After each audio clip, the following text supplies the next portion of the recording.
Hello नमस्कार दोस्तों, स्वागत है आप सभी का आईटीआई के कमलेश विश्वकर्मा यूट्यूब चैनल पे। तो फ्रेंड्स, फाइनली मैं यहाँ पर आप लोगों का वर्कशॉप कैलकुलेशन एंड साइंस का शाम 8 बजे का वीडियो लेकर आ चुका हूँ। तो जो भी छात्र पहले वीडियो देख रहे हैं, आप लोग इसे एक लाइक करिए और अपने दोस्तों के पास व्हाट्सएप, फेसबुक, इंस्टाग्राम और टेलीग्राम ग्रुप में आप लोग इसे शेयर जरूर कीजिएगा, ताकि और भी स्टूडेंट को ऐसे क्वेश्चंस मालूम होना चाहिए। क्योंकि आप लोगों का एग्जाम चल रहा है सीबीटी का, तो यहाँ पर सीबीटी के एग्जाम का ही क्वेश्चन मैं आप लोगों को बता रहा हूँ। तो आइए वीडियो को स्टार्ट करते हैं, लेकिन उससे पहले आप चैनल पर नए हैं, अभी तक सब्सक्राइब नहीं किए हुए हैं, तो आप लोग सब्सक्राइब कर ले। आपको नीचे एक लाल बटन दिखा है सब्सक्राइब वाला, उसको दबा लेना और बेल आइकन को ऑल पर प्रेस कर लेना है। और आप तक आईटीआई जुड़ी सभी जानकारी और आईटीआई क्लास आप तक पहुंचती रहेगी। जैसा कि फ्रेंड्स, यहाँ पर आज मैं यहाँ पर 61 नंबर क्वेश्चन से आज स्टार्ट करने वाला हूँ।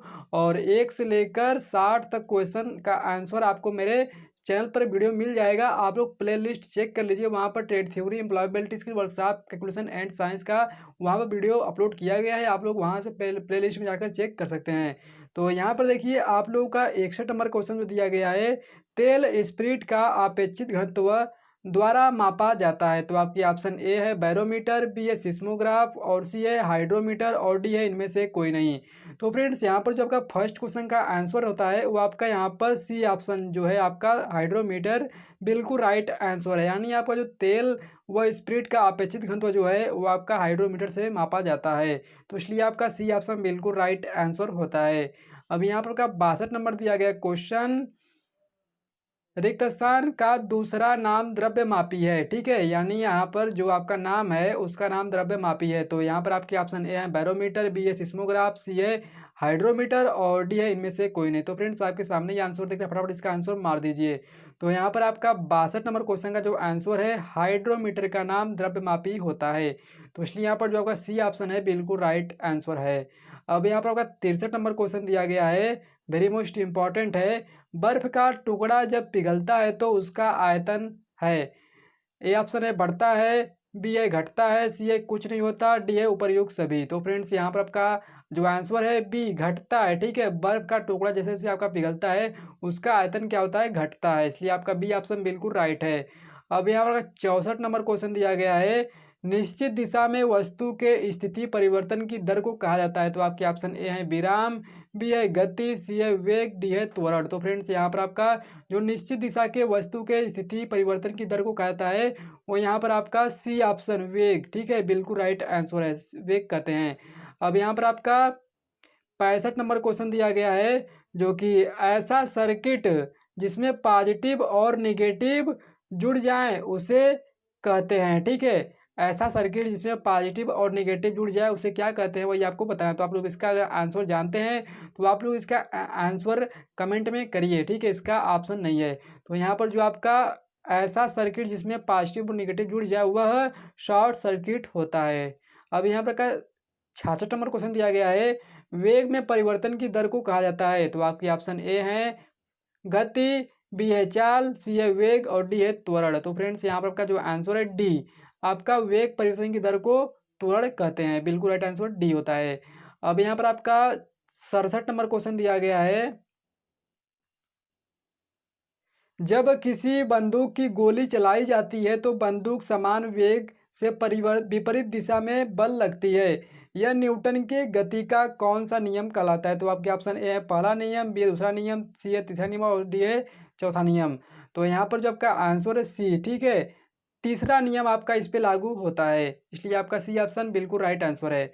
अब यहाँ पर आपका 68 नंबर दिया गया क्वेश्चन, किसी वस्तु के द्रव्यमान तथा उसके वेग के गुणनफल को क्या कहते हैं। तो आपके ऑप्शन ए है वेग, बी है संवेग, सी है त्वरण, और डी है गति। तो यहाँ पर जो आपका आंसर है बी, बिल्कुल राइट आंसर संवेग होता है। अब यहाँ पर आपका 69 नंबर क्वेश्चन दिया गया है, संवेग में परिवर्तन की दर होती है। तो आपकी ऑप्शन ए है कार्य, बी है जूल, सी है बल, और डी है प्रेशर। तो यहाँ पर जो आपका आंसर निकल के आता है सी, जितनी भी आप सी मारे हैं, बल बिल्कुल राइट आंसर है।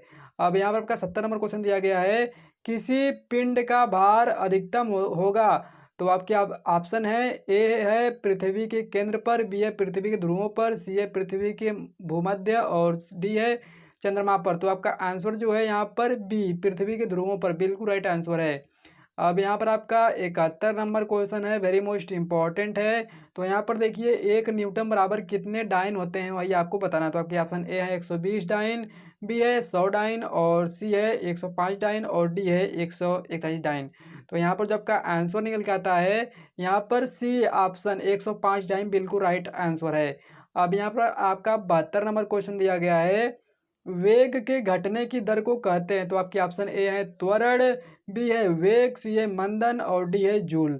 तो यहाँ पर वेग घटने की दर को क्या कहते हैं? तो आपका सी ऑप्शन जितने छात्र आप मारे हैं मंदन कहते हैं, बिल्कुल राइट आंसर सी है। अब यहाँ पर आपका 73 नंबर क्वेश्चन दिया गया, जड़त्व का नियम न्यूटन का नियम है। तो आपका ए प्रथम, द्वितीय, तृतीय, चतुर्थ। जड़त्व का नियम को और किस नाम से जानते हैं, वो आपका कौन सा नियम है वही आपको बताना है। तो आपका यहाँ पर प्रथम नियम को जड़त्व का नियम कहते हैं न्यूटन के, ठीक है, इसलिए आपका ए ऑप्शन बिल्कुल राइट होता है। अब यहाँ पर आपका 74 नंबर क्वेश्चन दिया गया है, न्यूटन के नियमानुसार क्रिया एवं प्रतिक्रिया समान एवं विपरीत होती है। तो आपके ऑप्शन ए है प्रथम, बी है द्वितीय और सी तृतीय और डी चतुर्थ। तो यहाँ पर आपका जो आंसर निकल के आता है तृतीय, ठीक है, न्यूटन के नियमानुसार क्रिया एवं प्रतिक्रिया का समान विपरीत होती है, वो आपका तृतीय, सी ऑप्शन तृतीय पर बिल्कुल राइट आंसर सी ऑप्शन है। अब यहाँ पर आपका 75 नंबर क्वेश्चन दिया गया है, जिस बल के द्वारा प्रत्येक वस्तु दूसरी वस्तु को अपनी ओर खींचती है उसे कहते हैं। आपके ऑप्शन ए है आकर्षण बल, बी है प्रतिकर्षण बल और सी है गुरुत्वाकर्षण बल और डी है इनमें से कोई नहीं। तो यहाँ पर आपका जो आंसर है गुरुत्वाकर्षण बल बिल्कुल राइट आंसर होता है सी। अब यहाँ पर आपका दिया गया है 76 नंबर क्वेश्चन, वेग बढ़ने की दर को कहते हैं। आपके ऑप्शन ए है ऋणात्मक त्वरण, बी है धनात्मक त्वरण और सी है ए और बी दोनों और डी इनमें से कोई नहीं। तो यहाँ पर आपका जो आंसर होता है धनात्मक त्वरण बिल्कुल राइट आंसर है, ठीक है, बी ऑप्शन। अब यहाँ पर आपका 77 नंबर क्वेश्चन दिया गया है, जो कि पहले आप लोग इसका क्वेश्चन देखिए, इसमें आपका ऑप्शन नहीं दिया गया है। जब कोई वस्तु आसपास की वस्तुओं की अपेक्षा अपना स्थान न बदले उसे कहते हैं। तो उसे क्या कहते हैं? विराम अवस्था कहते हैं, ठीक है। और यहाँ पर देखिए आपका 78 नंबर क्वेश्चन दिया गया है, किसी वस्तु की गुरुत्वीय बल के कारण उत्पन्न त्वरण को कहते हैं। तो आपके ऑप्शन ए ऋणात्मक त्वरण, बी है धनात्मक त्वरण और सी है गुरुत्वीय त्वरण और आपका डी है इनमें से कोई नहीं। तो यहाँ पर जो का आंसर है गुरुत्वीय त्वरण बिल्कुल राइट आंसर है सी ऑप्शन। अब यहाँ पर आपका 69 नंबर क्वेश्चन दिया गया है, जब एक डाइन का बल किसी वस्तु को 1 सेंटीमीटर की दूरी तय करवा दे तो उसे कार्य के रूप में परिभाषित किया जाएगा। तो आपके ऑप्शन ए है जूल, बी है न्यूटन, सी है आर्ग और डी है फुट पौंड। तो यहाँ पर आपका सी ऑप्शन अर्ग होगा, बिल्कुल राइट आंसर है। अब फ्रेंड्स आज के लिए यहाँ पर लास्ट क्वेश्चन है, तो आप लोग चैनल पर नए हैं तो सब्सक्राइब जरूर कीजिएगा और बेल आइकन को ऑल प्रेस कीजिएगा, क्योंकि आपको डेली क्लास मिलती है और भी आई की अपडेट्स भी मिलती है, बिल्कुल सही जानकारी। तो यहाँ पर 80 नंबर क्वेश्चन देखिए दिया गया है, सर्किट में विद्युत धारा की प्रवाह की दर को क्या कहा जाता है। तो आपके ऑप्शन जो हैं कुछ इस प्रकार के दिए गए हैं, ए है वोल्ट, बी है एम्पियर, सी है ओम और डी है फैराड। तो क्या कहते हैं आप लोग इसका पहले आंसर मार लीजिए। तो यहाँ पर जितने भी छात्र आंसर मारे हैं बिल्कुल राइट आंसर मारे, फटाफट मारिए। तो यहाँ पर जो आपका आंसर निकल जाता है एम्पियर, बी ऑप्शन, सर्किट में विद्युत धारा प्रवाह की दर को एम्पियर कहा जाता है, बिल्कुल राइट आंसर होता है बी। धन्यवाद।